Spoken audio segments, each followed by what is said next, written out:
Hello दोस्तों, कैसे हैं आप लोग। एक बार फिर से स्वागत है आप सभी लोगों का, आप सभी के अपने चैनल सपोर्टिंग ऑफ फार्मेसी। दोस्तों, जैसा कि आप लोग जान रहे हैं, हम लोगों ने बी फार्मेसी 8 सेमेस्टर वालों का बायोस्टैटिक्स एंड रिसर्च मेथडोलॉजी का यूनिट 3 स्टार्ट किया है। और यूनिट 3 में हम लोगों ने पहला चैप्टर और दूसरा चैप्टर टोटल पढ़ के कंप्लीट कर दिया है। जो लोग नहीं देखे हैं जाकर के देख लेना। नॉन पैरामेट्रिक टेस्ट और रिसर्च के बारे में पूरा डिटेल हम लोगों ने एकदम आसान भाषा में पढ़ के कंप्लीट किया है। आज का लेक्चर बहुत इंपॉर्टेंट है। एग्जामिनेशन में हमेशा 7 से 10 नंबर का क्वेश्चन आपका इस चैप्टर से बनता है, जो कि तीसरा चैप्टर आपका है ग्राफ आज हम लोग स्टार्ट करेंगे और आज के ही इस लेक्चर में पूरा कंप्लीट करेंगे। आज का लेक्चर इंपॉर्टेंट है एग्जामिनेशन के लिए, ध्यान से पूरा देखना। आसान भाषा में पूरा का पूरा समझाने की कोशिश करेंगे। तो स्टार्ट करने से पहले दोस्तों देख लीजिए एक बार, जो लोग चैनल पे नए हो चैनल को सब्सक्राइब जरूर कर लेना।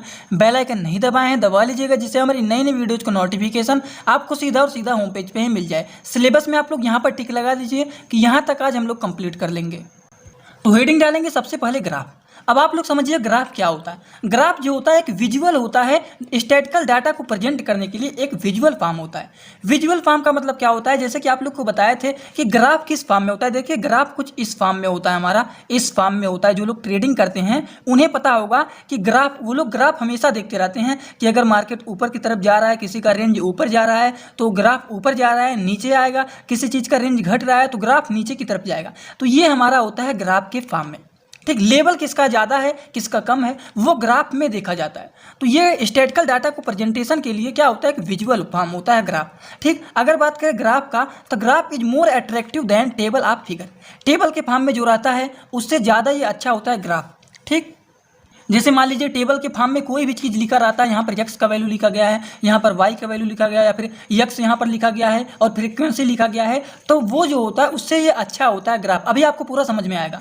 Comparison can be made between two और more phenomena very easily with the help of graph. अभी आप लोग को नहीं समझ में आ रहा है, चलिए अब आपको समझाते हैं। तो पहले आप लोग इस क्वेश्चन को ध्यान से देखिए। यहाँ पर लिखा गया है mark obtained by class 10 student. Class 10 के स्टूडेंट है जिन्होंने मार्क को ऑब्टेन्ड किया है, प्राप्त किया है। और mention below plot the histogram. जैसे मान लीजिए यहाँ पर कुछ स्टूडेंट है, जैसे रवि हैं, रवि ने 87% पाया है, क्लास 10th का स्टूडेंट है। आशी हैं, इन्होंने 91% पाया है। राजू ने 53% पाया है। अजय ने 61% पाया है और अनिल ने 75% पाया है। अब इसको आप लोग को बताना है किस फॉर्म में, ग्राफ के फॉर्म में कन्वर्ट करके बताना है। ग्राफ में प्लॉट करना है इसको हिस्टोग्राम में। अभी हिस्टोग्राम क्या है आपको बताते हैं। तो प्लॉट करना है तो कौन कितना ज़्यादा परसेंट पाया है उसी हिसाब से ग्राफ को प्लॉट किया जाता है। इसीलिए थोड़ा सा इसको छुपाए थे, अब आपको यहाँ पे दिखा रहे हैं। रवि ने कितना परसेंट पाया है, रवि ने 87% पाया है, तो 90 और 80 के बीच में ये रहेगा। आशी, इन्होंने सबसे ज़्यादा परसेंट पाया है तो इनका लेवल क्या रहेगा, सबसे ऊपर रहेगा। ठीक, ये आपको बना लेना है। ये वाई का वैल्यू हो गया और यहाँ पर एक्स हो गया। तो यहाँ पर पहले आप लोग लिख लीजिएगा 100% से 10% से लेकर के 100% तक लिख लीजिएगा। ठीक, तो ये सबसे ज़्यादा कौन है, आशी ने 91% पाया हुआ है तो इनका लेवल क्या होगा, ज़्यादा हो। उसी हिसाब से राजू ने कितना परसेंट पाया है, 53% पाया है, तो 50 से 3 पॉइंट ऊपर आइए तो ये 53% इनका लेवल होगा। अजय कितना पाए हैं, अजय ने 61% पाया है तो 60 से 1% ऊपर रहेगा, तो इन्होंने 61%, इनका लेवल राजू से थोड़ा ऊपर है। और अनिल ने 75% पाया है तो अजय से भी इनका लेवल ऊपर होगा। तो इसी हिसाब से ग्राफ को प्लॉट किया जाता है। समझ गए आप लोग। तो वही सारी बात यहाँ पर किया जा रहा है ग्राफ के बारे में, और ग्राफ इसी तरीके से प्लॉट किया जाता है। ठीक, अगर हम लोग बात करें टाइप्स ऑफ ग्राफ के बारे में, तो ग्राफ कितने टाइप के होते हैं। ग्राफ में होता है हमारा लाइन ग्राफ हो गया, पाई ग्राफ, पाई चार्ट हो गया, बार ग्राफ हो गया, हिस्टोग्राम हो गया, क्यूबिक चार्ट हो गया, रिस्पॉन्स सरफेस प्लॉट हो गया, काउंटर प्लॉट ग्राफ हो गया, स्कैटर प्लॉट हो गया, उसके बाद स्टेम एंड प्लॉट ETC। ये सारे टाइप होते हैं ग्राफ के। लेकिन आपको क्या क्या पढ़ने हैं, आपको पढ़ना है pie chart, histogram, cubic chart, response surface plot and counter plot graph. क्यों आपको ये पढ़ने हैं, जहाँ पर स्टार लगाए हैं वही आपको पढ़ने हैं। क्यों ये पढ़ने हैं, क्योंकि आपके सिलेबस में बस यही दिया गया है और यही आएगा, तो यही आपको पढ़ना है। ज़्यादा बाहर नहीं जाना है, जो आपके एग्जाम में आएगा बस हमें लोग को वही पढ़ना है। तो चलिए सबसे पहले हिस्टोग्राम सिलेबस में दिया गया है, तो चलिए हिस्टोग्राम को पढ़ते हैं।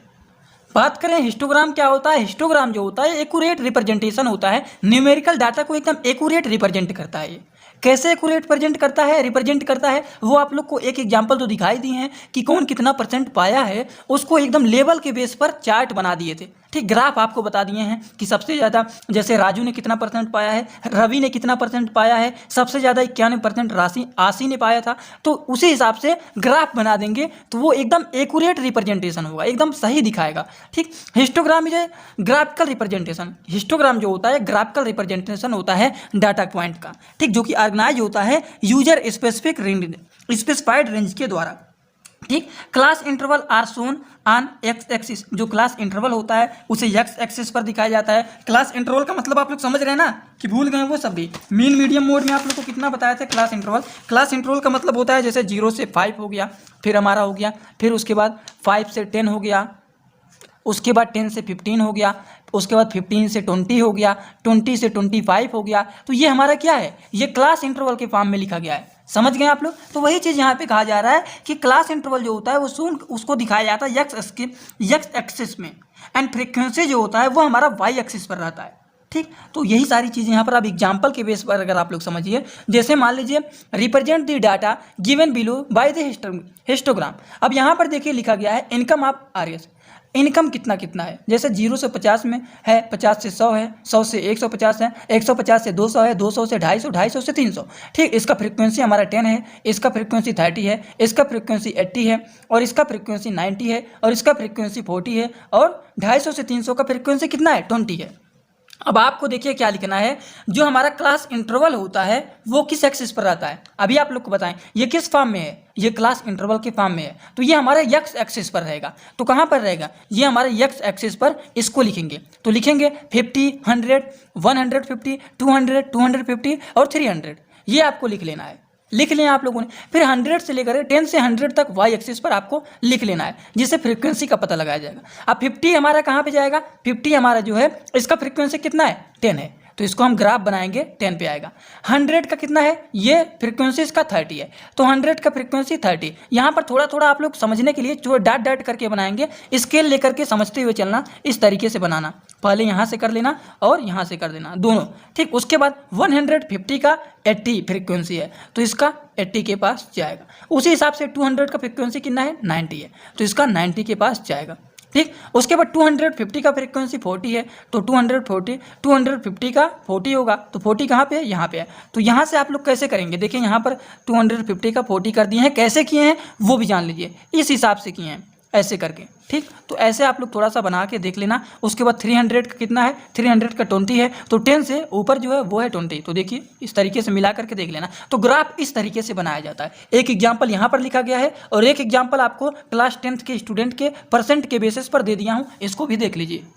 दूसरा हमारा है दोस्तों पाई चार्ट। अब पाई चार्ट क्या होता है, पाई चार्ट को हम लोग ग्राफ के फॉर्म में नहीं समझते हैं, इसको हम लोग सर्कुलर स्टैटिस्टिकल ग्राफिक के फॉर्म में समझते हैं। सर्कुलर का मतलब क्या होता है, गोलाकार के फॉर्म में। जैसे कि एग्जाम्पल आप लोग देखिए, तब आपको ये भाषा समझ में आ जाएगा क्या लिखा गया है। एग्जाम्पल लीजिए, ड्रा पाई चार्ट डाटा। ये क्वेश्चन दिया गया है, इसको पाई चार्ट डाटा में ड्रा करना। जैसे कि मान लीजिए कोई देश हो गया, जैसे क्यूबा हो गया, ऑस्ट्रेलिया हो गया, इंडिया हो गया, जापान हो गया, इजिप्ट हो गया। अब यहाँ पर शुगर का प्रोडक्शन कितना ज़्यादा हो रहा है, यहाँ पर कितना कुंटल, क्यूबा में 62 कुंटल हो रहा है, ऑस्ट्रेलिया में 47 कुंटल हो रहा है, इंडिया में 35 कुंटल हो रहा है, जापान में 16 कुंटल हो रहा है, इजिप्ट में एकदम कम हो रहा है, 6 कुंटल हो रहा है। तो इजिप्ट में लगभग में ना के बराबर थोड़ा बहुत केवल हो रहा है। तो यहाँ पर थोड़ा बहुत ऐसे आप लोग ग्राफ में ड्राई कर देना, छोटा छोटा पॉइंट लगा देना। सबसे ज़्यादा कहाँ पर हो रहा है, क्यूबा में सबसे ज़्यादा हो रहा है, तो यहाँ पर ज़्यादा बना दिए हैं। ऑस्ट्रेलिया में 47% हो रहा है, तो इसमें थोड़ा सा, इससे थोड़ा सा कम हो रहा है यहाँ पर। ठीक, थोड़ा नहीं ज़्यादा कम हो रहा है। इंडिया में 35% हो रहा है। जापान में क्या हो रहा है, 16% हो रहा है। ठीक, इजिप्ट में सबसे कम हो रहा है। तो आप लोग को ग्राफ के फॉर्म में ऐसे समझाना है कहाँ पर ज़्यादा हो रहा है, उसी हिसाब से स्पेस को देना है इनको, और इसी हिसाब से पॉइंट को फिल करना है। ठीक, समझ गए आप लोग। तो ये हमारा होता है, इसको सर्कुलर के फॉर्म में दिखाया जाता है ग्राफ को। तो ये हमारा होता है पाई चार्ट। अब एक हमारा होता है क्यूबिक ग्राफ। देखिए सबसे ज़्यादा इंपॉर्टेंट जो होता है एग्जाम में, जो ज़्यादा आता है वो हिस्टोग्राम और पाई चार्ट आता है। तो ये दो चीज़ को अच्छे से तैयार कर लेना। हिस्टोग्राम तो बहुत इंपॉर्टेंट है। इसके बाद जो है क्यूबिक और हमारा response surface and counter plot होता है। ये दोनों तीनों ज़्यादा इंपॉर्टेंट नहीं है, बस थोड़ा थोड़ा वैसे समझ लीजिए, ज़्यादा कन्फ्यूज होने की जरूरत नहीं है। क्यूबिक ग्राफ के बारे में बात करें तो ये क्या होता है, cubic graph is a graph. ये ग्राफ होता है जिसमें हम लोग क्या करते हैं, सभी वर्टिकल को 3 डिग्री से क्या करते हैं, देखते हैं। तो 3 डिग्री का मतलब क्या होता है, जैसे एग्जांपल समझिए आप लोग। देखिए जैसे यहाँ पर एग्जांपल दिया गया है, plot a graph of the function y = x³ - x² - 4x - 4। Range इसका यहाँ पर दिया गया है। अब इसको हम लोग किस फॉर्म में करेंगे, तो हम लोग सॉल्व करेंगे इसको। तो यहाँ पर इसको अब ये छोड़ दीजिए, पहले आप लोग इस फार्मूले को यहाँ पर लिखिए। फार्मूले में क्या करना है, यहाँ पर 3 से आप लोग को मल्टीप्लाई करना है। क्या करना है, 3 रेगुलर ग्राफ यहाँ पर लिखा गया। तो सिंपली आप लोग को क्या करना है, 3 का 3 स्क्वायर करिए। यहाँ पर छोटा सा कर दे रहा हूँ, नहीं तो आप लोग कन्फ्यूज हो जाएंगे, नोट्स में यहाँ पर लिखा रहेगा। 3 का 3 स्क्वायर करिए तो 3 इंटू 3 इंटू 3 इक्वल टू कितना होगा, 27 होगा। 27 होगा ना, तो यहाँ पर लिखे हैं 27। 3 इंटू 2 करेंगे, 3 का स्क्वायर करेंगे तो 9 होगा।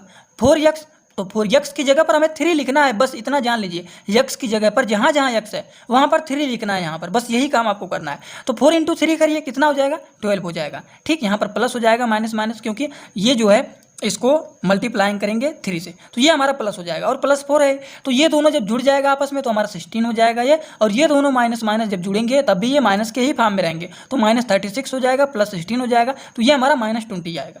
तो इसको हम लोग यहाँ पर रख देंगे। ठीक, तो यहाँ पर -3 रहेगा। क्यों -3 रहेगा, क्योंकि हम लोग मल्टीप्लाई किससे किए हैं, 3 से किए हैं। देखिए आपको सिंपल याद रखना है, फार्मूला ये है, यहाँ पर क्यूब है तो 3 से मल्टीप्लाई करेंगे, यहाँ पर 2 दिया गया है तो 2 से मल्टीप्लाई करेंगे, और यहाँ पर एक x है तो यहाँ पर 1 लिख लीजिए। ठीक, यहाँ पर 2 है, यहाँ पर 3 है ना, तो यहाँ पर 3 से मल्टीप्लाई करेंगे सब में।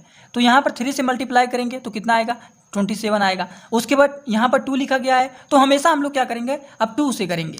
उसी हिसाब से 2 यहाँ पर लिखा गया है, यहाँ पर -1 लिखा गया है, 0, फिर प्लस में चलेंगे। तो इसी हिसाब से आपको सॉल्व करना है, ज़्यादा कंफ्यूज नहीं होना है। ये ज़्यादा इससे क्वेश्चन नहीं बनता है, बस आप लोग को कंफ्यूज नहीं होना है। ठीक, इसमें ग्राफ बनता है, ये ग्राफ के बारे में आपको समझा देते हैं थोड़ा सा। जैसे कि हमारा x का वैल्यू कितना है, -3, -2, -1, फिर 1 2 3 प्लस में है, तो इसको हम लोग x की जगह पर लिखेंगे। ठीक, y में हमारा जो 20 आया है, -20 आया है, उसको कहाँ पर लिखेंगे, जो -20 आया है वो नीचे माइनस की जगह पर लिखेंगे, और ऊपर एक 20 प्लस की जगह पर लिखेंगे। यही चीज़ करना है। अब आपको ग्राफ को प्लाट करना है। -20 जो हमारा आ रहा है वो कहाँ पे आ रहा है, वो हमारा आ रहा है -3 पे। क्यों, देखिए जो यहाँ पर -20 है वो x के ऊपर है ना, तो इसको देखना है आप लोगों को। तो पहले तो -20 जो यहाँ पर है इसको यहाँ से आपको लेना है, यहाँ से इस तरीके से करना है, और -3 x के भी साइड में रखना है। तो आपको कैसे चाप लगाया जाता है, जैसे आप लोग 12th में पढ़े होंगे, जो लोग फिजिक्स पढ़े। उसके बाद यहाँ पे देखिए दोनों सेम आया, अब इन दोनों के बीच में यहाँ पर आपको एक पॉइंट लगा देना है। ठीक, उसी हिसाब से यहाँ पर एक पॉइंट हम लोगों ने लगा दिया, एक पॉइंट यहाँ पर लग गया, और दूसरा हमारा जो है वो है y एक्सिस 0 पे है, और x हमारा -2 है। तो जब 0 पे है तो 0 तो ये हमारा ये है, तो 0 हमारा ये पूरा आएगा, तो इसका बिंदी हमारा लगेगा यहाँ पर, चाप लगेगा 2 पर, यहीं पर लगेगा। और तीसरा हमारा क्या है, तीसरा हमारा जो आया है इसमें y का वैल्यू कितना है, 6 है, और x हमारा -1 है, तो इसको कहाँ पर लगाएंगे, देखिए 6 हमारा कहाँ पे आएगा, -1 तो यहाँ पे रहेगा। ठीक, और 6 1 2 3 4 5 6 हमारा यहाँ पे आ रहा है। ठीक, तो इन दोनों के बीच में यहाँ पर लगाएंगे। ठीक, उसी हिसाब से ऐसे ही आपको बस करते हुए और इस चार्ट को बना देना है, ज़्यादा कुछ करना नहीं। चौथा हमारा लास्ट है, ये ज़्यादा इंपॉर्टेंट है नहीं, थोड़ा सा आप लोग वीडियो को रोक करके अगर लिखना चाहते हैं लिख सकते हैं। वो है response surface plot and counter plot. ये दोनों लगभग में सेम होता है, बस दोनों के चार्ट अलग होते हैं। दोनों के चार्ट आप लोग क्या करना, थोड़ा सा एक काम कर लेना, गूगल से देख करके दोनों चार्ट को आप लोग अपने नोट्स में बना लेना, बस यही काम आपको करना है। और वैसे इसको वीडियो को रोक करके लिख लेना। तो आज का चैप्टर यहीं पर होता है कंप्लीट, और यूनिट 3 में हम लोगों को क्या है, एक चैप्टर और बचा हुआ है, बस आपको उसको भी समझा के वो भी कर देंगे कंप्लीट। तो दोस्तों लेक्चर कैसा लगा कमेंट बॉक्स में जरूर बताइएगा। चैनल पर नए हो तो चैनल को सब्सक्राइब करके बेल आइकन दबाना मत भूलिएगा। Thanks for watching video, like comment share and subscribe this channel.